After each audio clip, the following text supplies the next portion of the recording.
Aí, moçada, tudo bem? Começa agora Projeto Enem 2020. Eu sou o professor Dunga, do seu canal Professor Dunga Química. Nós teremos nessa sequência 6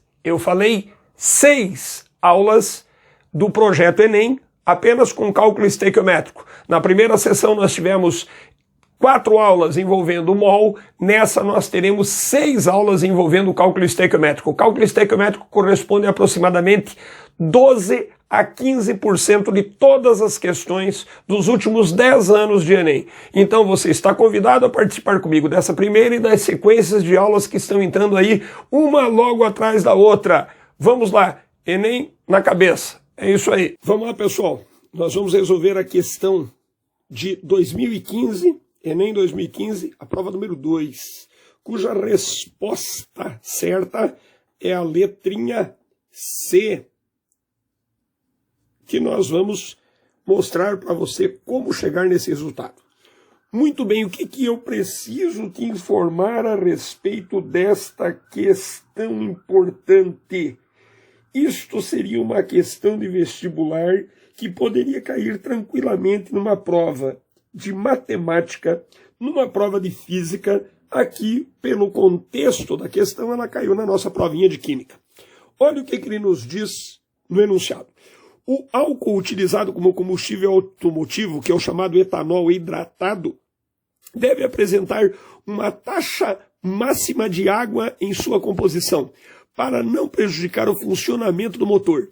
Uma maneira simples e rápida de estimar a quantidade de etanol em uma mistura com água é medir a densidade da mistura. Densidade, massa por volume, a gente sabe isso há muito tempo já, né? O gráfico mostra a variação da densidade da mistura, água mais etanol, com a fração percentual da massa de etanol, denominada Fe, dada pela equaçãozinha. Ele forneceu Fe é igual a 100 vezes Me dividido por Me mais Ma, em que Me e Ma são, respectivamente, a massa de etanol e a massa de água da mistura. Respectivamente, a uma dada temperatura de 20 graus Celsius. Então, a análise que foi feita é de 20 graus Celsius de temperatura. Aonde nós temos, no eixo das ordenadas, a densidade em gramas por centímetro cúbico, e no eixo das abscissas, que é o eixo X, nós temos a Fe, que é a nossa fração percentual da massa de etanol na mistura. Muito bem, vamos ao que o exercício pede. Isso é que é importante. Vamos dar uma olhadinha aqui, ó. Suponha que em uma inspeção de rotina realizada em um determinado posto, tenha-se verificado que 50 centímetros cúbicos de álcool combustível tenham uma massa igual a 45 gramas. Qual é a fração percentual de etanol dessa mistura? Nossa, professor do céu, eu lendo isso daí eu não entendi nada. Calma lá. O que ele quer? Ele quer o Fe, que está aqui. O meu eixo X é o tal do Fe, que é a tal da fração percentual da massa de etanol na mistura. E ele me deu aqui a densidade. Ele chama a densidade aqui de Rho, que é grama por centímetro cúbico. E a temperatura do sistema está a 20 graus Celsius. Então ele já estabeleceu os parâmetros da minha análise. Professor, mas ele deu um monte de informações. Deu mesmo. Vamos tirar essas informações? O que ele nos diz? Ele nos diz que o volume do álcool combustível é de 50 ml, ou 50 centímetros cúbicos, como queira. O que mais? Ele diz que a massa do meu álcool combustível é de 45 gramas. Mas e agora, professor, o que eu vou fazer? Então vamos analisar. Depois que eu resolver isso aqui para você, você vai me dizer, isso aí não é uma questão de química, isso é uma questão de análise, exatamente. Por acaso, o gráfico não é densidade por fração percentual, o FE? Sim, professor. E agora eu te pergunto, ele não me deu o volume de álcool e a massa de álcool combustível? Sim, professor. Então eu consigo determinar quem? A densidade. Então vamos lá. Vamos dar a densidade da minha amostra de álcool combustível, que é regido pela letrinha Rho, que está em gramas por centímetro cúbico. O que significa isso? Nós podemos utilizar por regrinha de 3 ou por formulinha, como queira. Para quem prefere a formulinha, o que é a densidade de uma determinada amostra? É a massa dessa amostra dividido pelo volume dessa amostra. Então vamos lá. A densidade do meu sistema seria quanto? Qual é a massa? 45 gramas. Qual é o volume da minha amostra? 50 centímetros cúbicos. Se você fizer essa continha, você vai descobrir 45 dividido por 50. É tão simples a conta que a gente faz de cabeça. 0,9 gramas por centímetro cúbico. Esta é a densidade da minha solução, ou do meu álcool combustível, como queira. Professor, e agora o que eu faço? Vem aqui no gráfico. O gráfico não te dá densidade? Quanto é a densidade? 0,9. Está aqui em destaque. Basta você projetar isso. Se você projetar esta densidade até chegar na curvinha, você vai tocar nesse ponto. Esse ponto vai me corresponder a uma determinada relação de FE. Quanto que você leria aqui? 55%. Nossa, professor, resposta certa, 55%. Letrinha C. Questão de matemática associada a conceitos de química. É isso aí. Moçada, agora nós vamos resolver uma questão desse ano de 2019. Enem 2019. Só que um detalhe, caiu na prova de matemática. Veja como é que é a coisa. Resposta certa à nossa questão. Letrinha A. Então vamos lá. Vamos dar uma olhadinha. Mas, senhor, então por que você está resolvendo em química? Porque você tem que pôr na sua cabeça que o Enem é uma prova múltipla, que analisa diversas fases da tua forma de interrelação de disciplinas, por isso que a gente tem toda uma metodologia especial para o cálculo das notas do Enem, com determinadas curvas que enquadram você. Às vezes você acerta uma questão que tem interrelação com outras disciplinas, isso é muito interessante. Então vamos lá. O que a questão nos propõe? Ela diz o seguinte: a ingestão de sódio no Brasil, que já é normalmente alta, tende a atingir os mais elevados índices no inverno, quando cresce o consumo de alimentos calóricos e condimentados. Mas o sal não é um vilão. Ele pode e deve ser consumido diariamente, salvo com algumas restrições.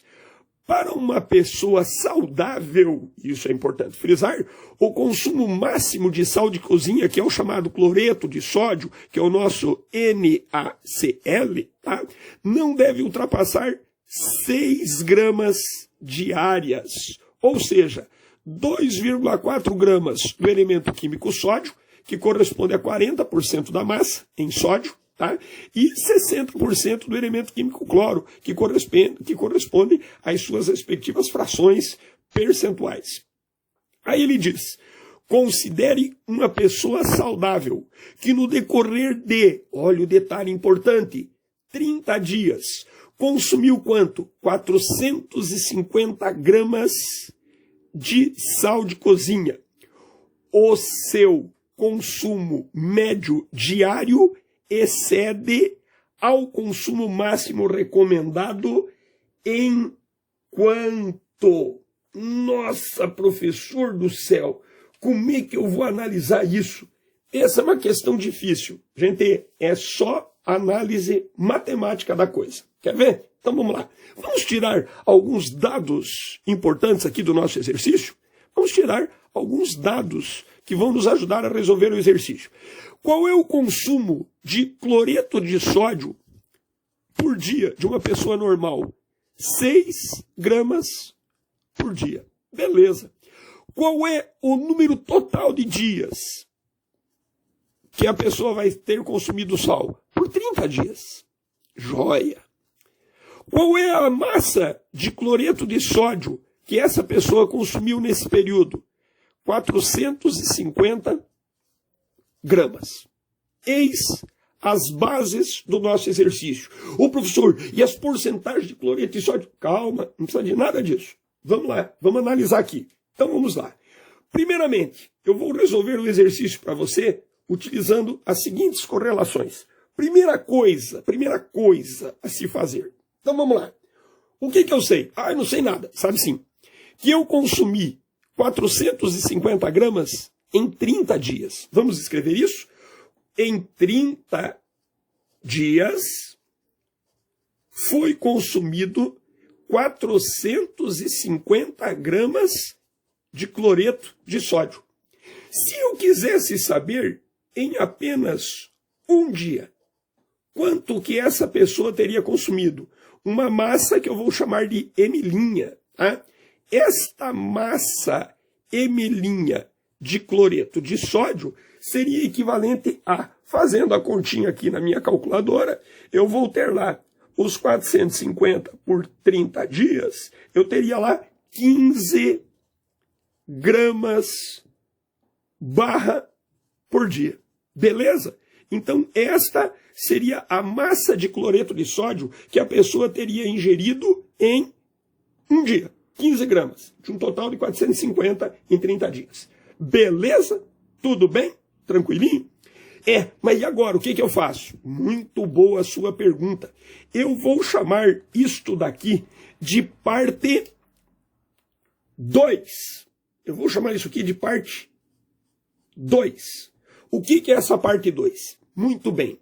Qual é a massa normal que uma pessoa saudável deve consumir? 6 gramas. E quanto que ele está consumindo? 15 gramas. Então eu vou te dizer o seguinte.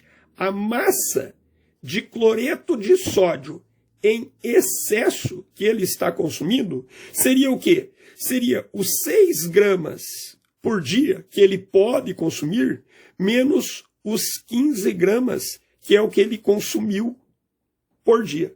Então veja, este é o normal. Este é o normal. Isso é o que ele consumiu. Esse foi o seu consumo dia. Tá? Então o que vai acontecer? Quando você fizer essa diferença, você vai calcular a massa de cloreto de sódio que ele consumiu em excesso. Quanto que é 6 menos 15? Seriam, ou melhor, 15 menos 6, como queira, seriam o quê? 9 gramas. Nossa, professor, então ele está consumindo o quê? 9 gramas em excesso. Se você quiser colocar assim, 6 minutos, o módulo disso, na boa. E aí? E agora? Agora você vai chegar à conclusão do exercício. Vou até mudar de cor para você. Vou chamar aqui do meu 3, tá? A minha parte 3. O que eu sei?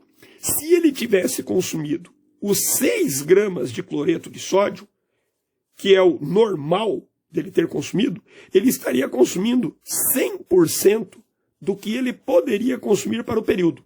Mas, professor, ele está consumindo 9 gramas de cloreto de sódio a mais. Ele está consumindo esse excesso.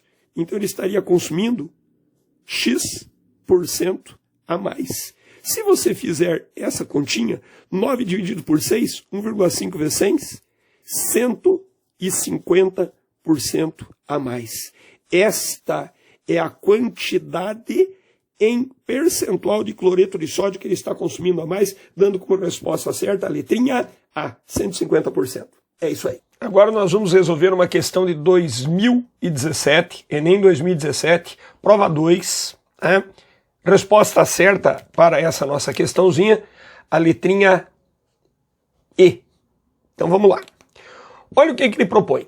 Ele diz o seguinte, bem, antes de mais nada, isso aqui é uma equação, é um exercício que envolve equações de combustão, logo estaria envolvendo a geração de energia, certo? Porém, A relação que você vai estabelecer para o exercício é o quê? É de estequiometria. Ah, professor, então quer dizer termoquímica associada à estequiometria, associado a relações matemáticas. É isso, gente, que você tem que pôr na tua cabeça. Estequiometria não cai no vestibular, despenca. E ela está associada com conceitos de matemática básica, relações de proporção, o que a gente costuma falar, regrinha de 3. Então vamos lá, vamos resolver esse exercício. Olha o que ele nos propõe. Os combustíveis de origem fóssil, como o petróleo, o gás natural, geram uma série de problemas ambientais, devido à liberação do dióxido de carbono, que é o CO2, durante o processo da sua combustão. O quadro apresenta as massas molares e as reações de combustão não balanceadas de diferentes combustíveis. Isso é importante frisar.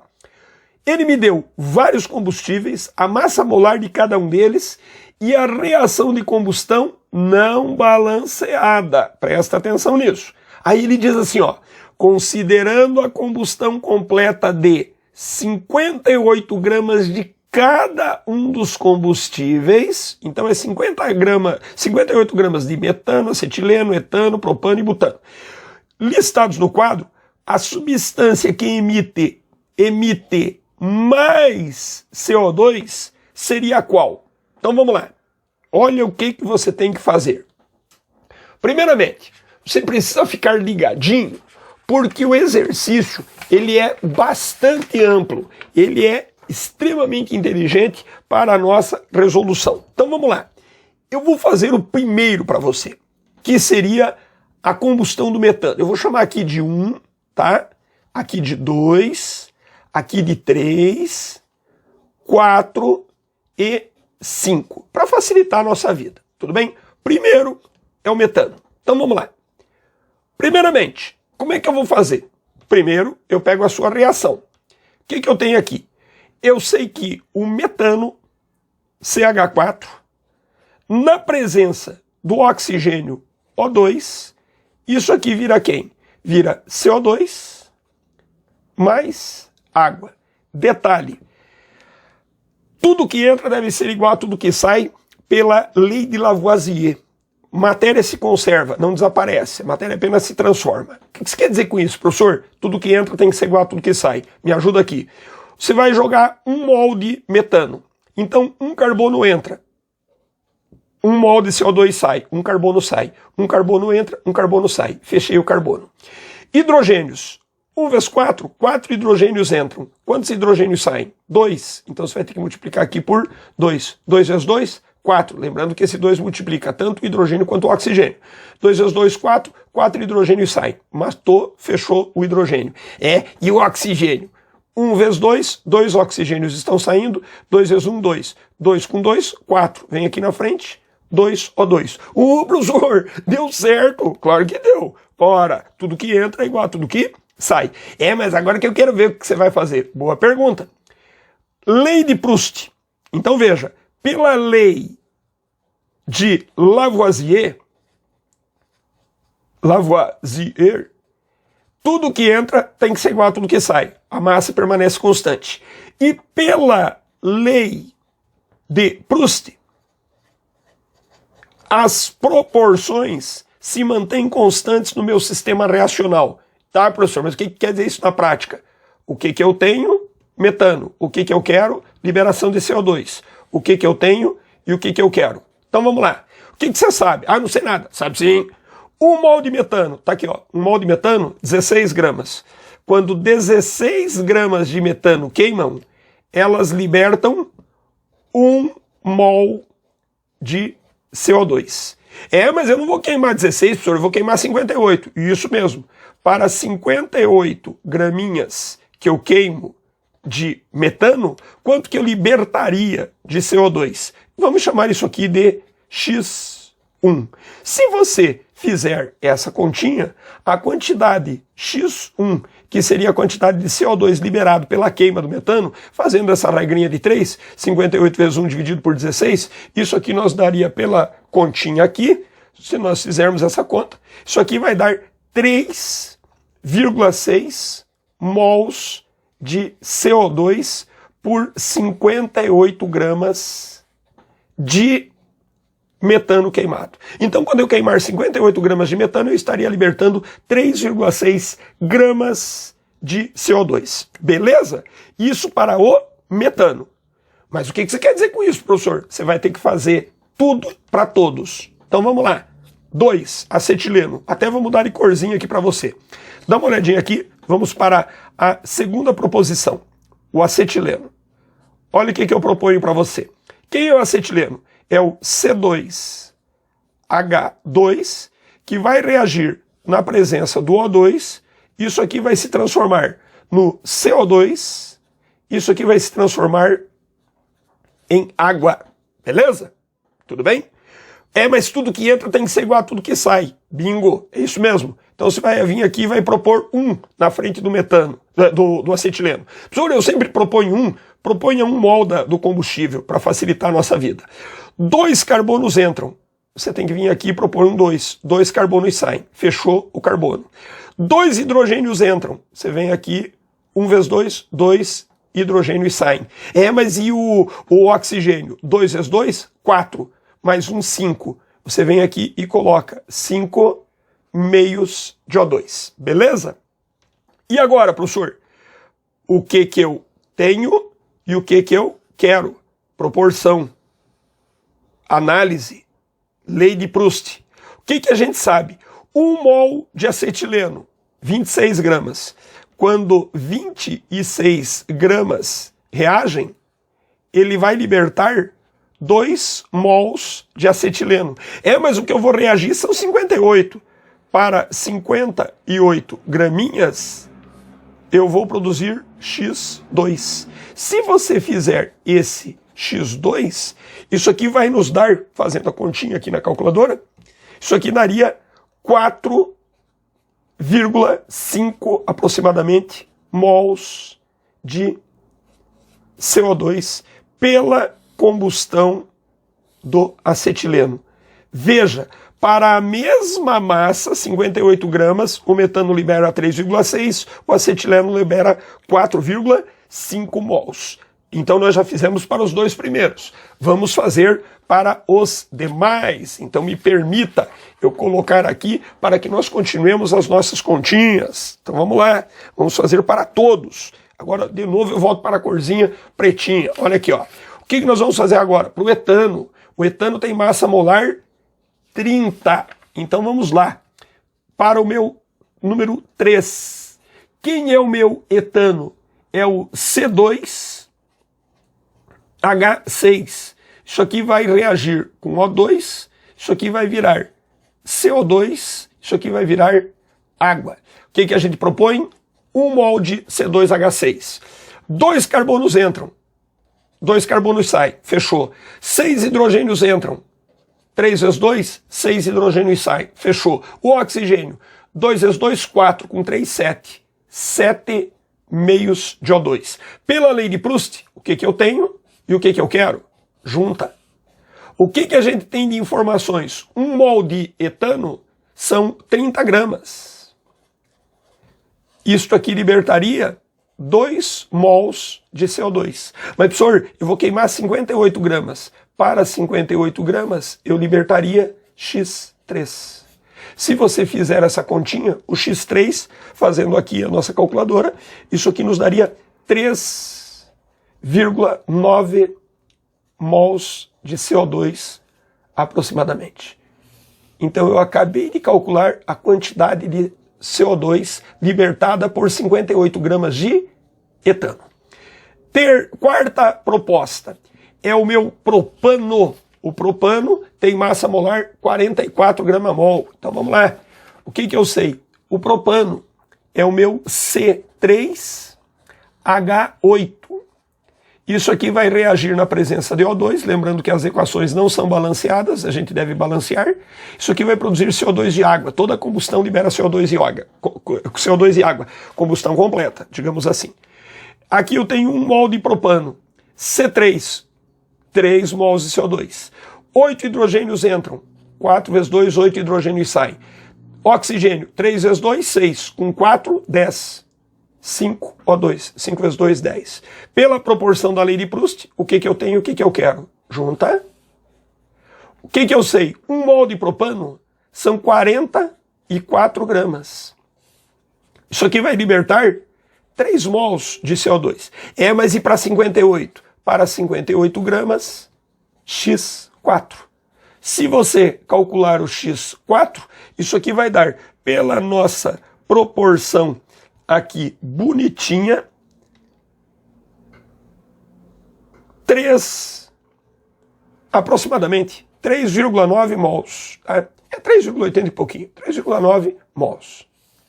Aproximadamente igual o de cima, tá bom? E o quinto? O quinto é o butano, que é o C4H10. Então, o C4H10 vai reagir com o meu O2, isso aqui vai produzir CO2, isso aqui vai produzir água. O mol do butano são 4 carbonos, 4 CO2, 10 hidrogênios, 5 vezes 2, 10 hidrogênios. 4 vezes 2, 8, com 5, 13. Você vem aqui, 13 meios de O2. 2 com 2 corta, 13 oxigênios. E agora, pela lei de Proust, o que eu tenho? O que eu quero? O que eu sei? Para cada, o mol do butano são 58 gramas. Para 58 gramas, eu liberto 4 mols de CO2. Peraí, professor, mas eu tenho 58 gramas. Isso mesmo. Então eu vou libertar o X5. Tá? Então o meu X5 seria quanto? 4 mols. Traduzindo, meu querido, traduzindo, minha querida, eu estaria libertando mais CO2 quando? Quando eu tivesse a condição do C2H2. Acetileno, resposta certa, letrinha E. É isso aí. Vamos lá, moçada, resolver a questão do Enem de 2018. Prova 1, resposta certa para a nossa proposta, letrinha A. Então vamos lá. Gente, esta é uma questão que esquenta a mão da gente. Por quê? Porque é aquilo que o Enem adora fazer, a interdisciplinariedade, ou até mesmo dentro da própria química, você associar conceitos múltiplos. Então vamos lá, isso aqui você estuda em biologia, e aqui nós estudamos em química, tanto na parte de cálculo estequiométrico, quanto na parte de termoquímica, a parte que envolve as energias. Então vamos lá, moçada. Por meio de reações químicas que envolvem carboidratos, lipídios e proteínas, nossas células obtêm energia e produzem gás carbônico e água. A oxidação da glicose no organismo humano libera energia, reação de natureza exotérmica, lembrem disso, conforme ilustra a equação química logo abaixo, sendo que aproximadamente 40% dessa energia, ou 40% dela, é disponibilizada para a tal da atividade muscular. Considere as massas molares em grama por mol do hidrogênio, carbono e oxigênio. Beleza? Ele nos dá a fonte e diz, agora que vem o detalhe do exercício, presta atenção nisso. Na oxidação de 1 grama de glicose, a energia obtida para a atividade muscular, relação do texto de cima com o pedido de baixo. A quantidade de energia liberada na oxidação de 1 grama de glicose para a atividade muscular em kJ é de aproximadamente quanto? Nossa, professor do céu, eu vou me desesperar, não sei fazer nada. Sabe fazer tudo sim. Então me acompanhe. Primeiramente, tire os dados. Meninas, meninos, escute só. Qual é a massa de glicose que vai reagir? 1 grama. Ué, como assim? Ué, não vou oxidar 1 grama de glicose? Ah, tá. O que a gente sabe? Que o rendimento desta reação é de apenas 40%. Ué, o que isso quer dizer com isso, o rendimento? O rendimento é cálculo estequiométrico. Ué, na atividade, aproximadamente 40% dela é disponibilizada para atividade muscular. Então, de toda a energia gerada, 40% vai para atividade muscular. Rendimento de 40%. Ah, tá, professor, você vai relacionar isso. E o que mais? Qual é a espécie química em questão? A minha glicose. E quem é a glicose? É o C6H12O6. E o que eu vou ter que fazer com isso? Você vai descobrir a massa molar. Se você somar carbono, hidrogênio e oxigênio, isso aqui vai dar 180 gramas por mol de moléculas. Jesus, professor, como é que você fez isso? De cabeça? Ué, então vamos lá, vou mostrar para você. Isso aqui é básico, o aluno tem que saber fazer, mas independente. Vamos mostrar. Quantos carbonos eu tenho na glicose? 6, professor. Quanto que é a massa de cada carbono? 12. Isso aqui dá um total de 72 unidades de massa, beleza? Quantos hidrogênios eu tenho? 12. Quanto que é a massa de cada hidrogênio? 1. Isso aqui dá um total de 12. Quantos oxigênios eu tenho na molécula? 6. Quanto que é a massa de cada oxigênio? 16. Isso aqui dá um total de 96. O somatório de tudo isso nos dará 180 gramas/mol. Ah, professor, é daí que veio. Então é fácil, é fácil. E agora, o que nós vamos fazer? Você vai prometer para mim que você vai parar agora e vai prestar atenção. Por quê? Eu vou relacionar energia com matéria, com combustível. Frase inédita. O que eu tenho e o que eu quero? Eu vou relacionar a glicose com a energia liberada. Como assim, professor? Então vamos lá. Olha o que eu vou fazer. Quando eu queimo o C6H12O6, eu liberto um ΔH. Seria a energia liberada. Se você observar, isso aqui é uma combustão. Então eu poderia dizer que esse ΔH é o ΔH de combustão da glicose. Verdade mesmo. Beleza? Então o que a gente sabe? Que 1 mol de glicose são 180 gramas. E isto aqui liberta 2.800 kJ de energia. Ah, mas não tem que ser menos 2.800? A gente já sabe que é energia liberada, então você pode suprimir o valor, ou sinal, não tem problema. Mas, professor, eu não vou queimar 180, eu vou queimar apenas 1 grama. Isso mesmo. Então eu vou libertar que é a quantidade de calor, certo?